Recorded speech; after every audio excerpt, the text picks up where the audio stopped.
Saudari-saudara yang dikasihi oleh Tuhan, banyak orang mendesakkan keyakinan iman atau agamanya pada orang lain. Banyak pihak mendesakkan keyakinannya supaya diyakini dan dianut oleh pihak lain. Banyak kelompok yang menjadikan agama menjadi alat tunggangan untuk mencapai tujuan yang diinginkan, politis. Saudari-saudara yang dikasihi Tuhan, iman adalah kepercayaan pribadi. Karena kepercayaan pribadi, sangat mungkin seorang itu berbeda keyakinan dengan orang lain. Benar nggih? Pribadi kok. Bahkan kalau saya dan Anda itu sama-sama Katolik, cara menghayati kekatolikan pun menjadi sangat berbeda, bisa jadi. Apalagi kok pribadi per pribadi, antar bangsa dan kultur pun berbeda loh. Jangan kira cara menghayati orang-orang Indonesia tentang iman kekatolikannya sama dengan mereka dari Amerika Latin atau Rusia. Berbeda cara-caranya itu. Saya dengar cerita seorang mahasiswa Indonesia yang kuliah di Jerman. Dan dia rajin ke gereja dan dia menggunakan adat Indonesia.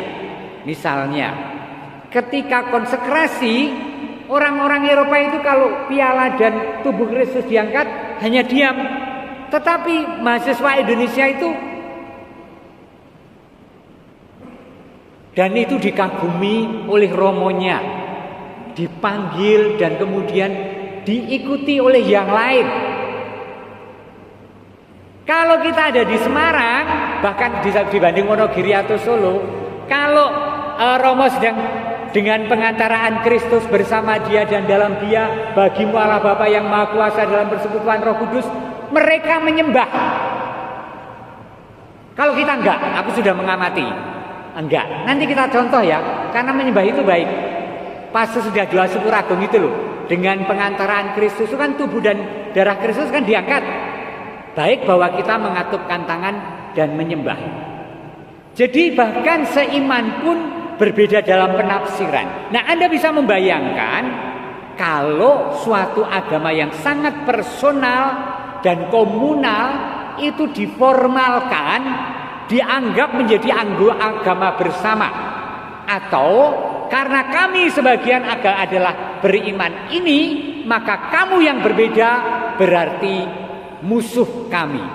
Seram loh ya. Ini bukan soal kebenaran, ini soal iman. Iman itu kepercayaan sing ora gampang dilo.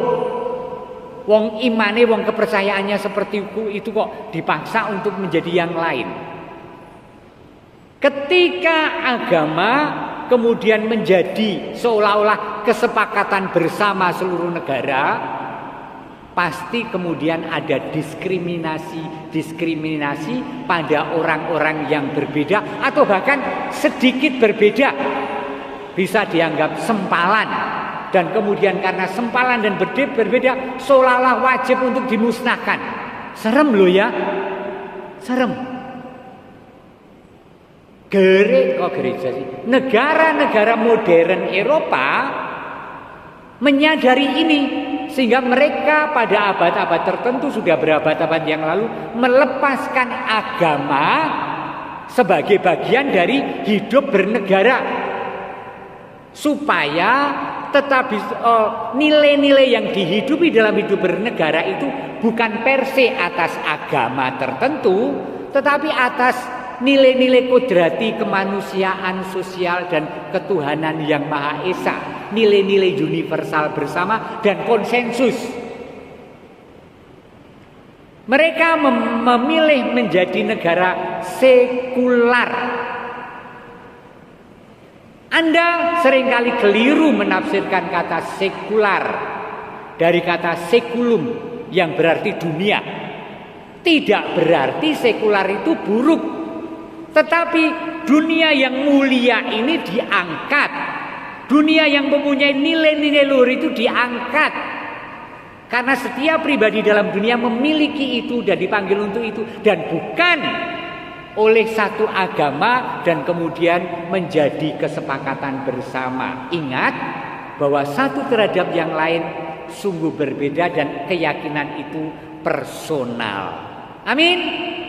Nah, apa yang saya katakan tarik-tarik tadi, kita akan melihatnya baik dalam kitab Bilangan maupun Injil. Seperti apa situasinya? Diceritakan dalam kitab Bilangan. Ayo saya mengajak Anda untuk melihatnya lagi. Pada suatu ketika turunlah Tuhan dalam awan dan bersabda kepada Musa. Ia mengambil sebagian dari roh yang ada pada Musa dan memberikannya kepada 70 tua-tua. Tuhan turun dan memberi roh seperti dengan yang dimiliki roh Musa kepada 70 tua-tua. Oke? Mereka berkumpul. Ternyata ada dua orang namanya Eldad dan Medad yang tidak ikut berkumpul ke 70 itu. Dia tertinggal atau apa.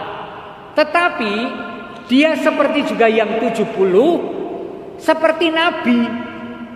Dikatakan Eldad dan Medad kepenuhan seperti Nabi di tempat perkemahan. Apa yang terjadi? Loh, ora termasuk sing diberkati dan dicurai roh kok seperti ini, kaya awake dhewe.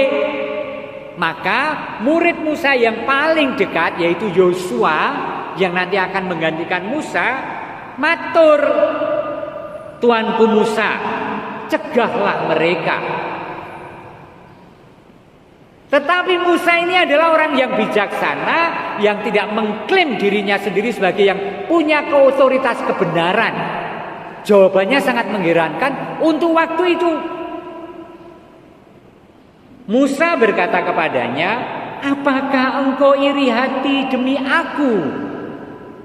Semoga seluruh umat menerima roh Tuhan dan bernubuat. Hah?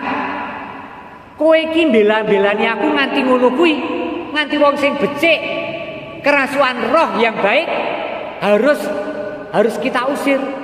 Orang sakudu nganti ngono, aku seneng nek kabeh kuwi dadi nabi. Buh, luar biasa loh ya. Itu seperti kalau kita hidup bertetangga dengan masyarakat lain yang beda agama, beda keyakinan. Kita punya keyakinan tertentu tentu saja, pribadi, personal, dan komunal gereja. Tetapi tetangga saya itu, tetangga Anda itu berbuat baik seperti yang kalau kita lakukan di gereja. Kemudian Anda menghadap romonya romo, tetangga saya itu kok juga nyanyi seperti orang gereja nyanyi. Romo, tetangga saya itu kok juga melakukan amal seperti yang kita lakukan. Bagaimana sebaiknya? Puji Tuhan, sukacita, karena dengan demikian mereka itu juga sahabat dan saudara kita. Bahkan dalam roh yang sama, karena Roh Kudus itu berkarya tidak terbatas pada lingkungan iman, kepercayaan, dan agama kita. Amin. Dan Musa mengambil sikap yang seperti itu. Lagi dalam Injil ini sungguh pelajaran yang luar biasa, supaya kita menikmati kegembiraan hidup bersama mereka yang berbeda, yang sama-sama bertujuan baik dan mulia. Dan kemudian kita bisa bekerja sama untuk kemanusiaan yang lebih sempurna. Yohanes melihat seseorang dan berkata kepada Yesus, Guru, kami melihat seorang yang bukan pengikut kita mengusir setan demi namamu.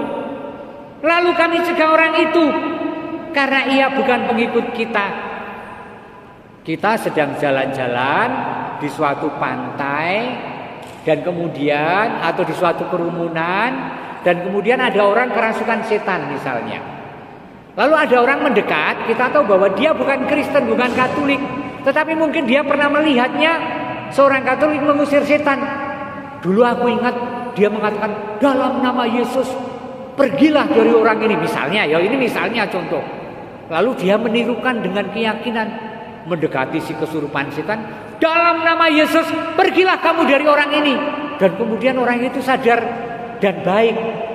Kemudian sebagai penderet dalam Gusti, kita laporan, Romo sing niku ora Katolik lho Romo, ning kok rinambani iki kok demi nama Yesus Romo, niku ora jangkar kok, niku ora nekat Romo. Lalu apa yang dikatakan? Saya ulangi, guru, kami melihat seorang yang bukan pengikut kita mengusir setan demi namamu, lalu kami cegah orang itu karena dia bukan pengikut kita.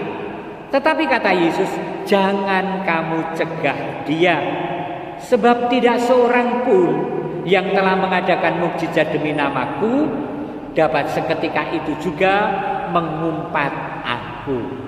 Artinya yang tadi, dalam nama Yesus pergilah, gitu kan? Pasti bukan orang yang sedang mengumpat Tuhan. Leres nggih? Iki logis, ya kan? Walaupun sosok iso dipelintir hal-hal seperti itu. Terus, jangan kamu cegah dia, sebab tidak seorang pun yang telah mengadakan mukjizat demi namaku dapat seketika mengumpat aku. Barang siapa tidak melawan kita, ia ada di pihak kita. Maka siapakah saudari-saudara kita dalam Tuhan? Bukan hanya yang sekeagama atau seiman, tetapi setiap pribadi yang berkehendak baik, yang mulia, yang berbudi luhur, yang selalu memuliakan Tuhan dalam hidupnya, walaupun berbeda keyakinan dan agama. Amin. Mudah-mudahan ini menjadi kekuatan bagi kita untuk merengkuh setiap saudara sebagai sungguh saudara, bukan basa-basi, walaupun ada perbedaan antara kita. Jadi saudara-saudara kita itu sangatlah banyak. Seberapa? Hampir semua orang di dunia ini adalah saudara kita, karena setiap pribadi berkehendak baik dan terus ingin menyucikan motivasi untuk melakukan hal yang baik itu.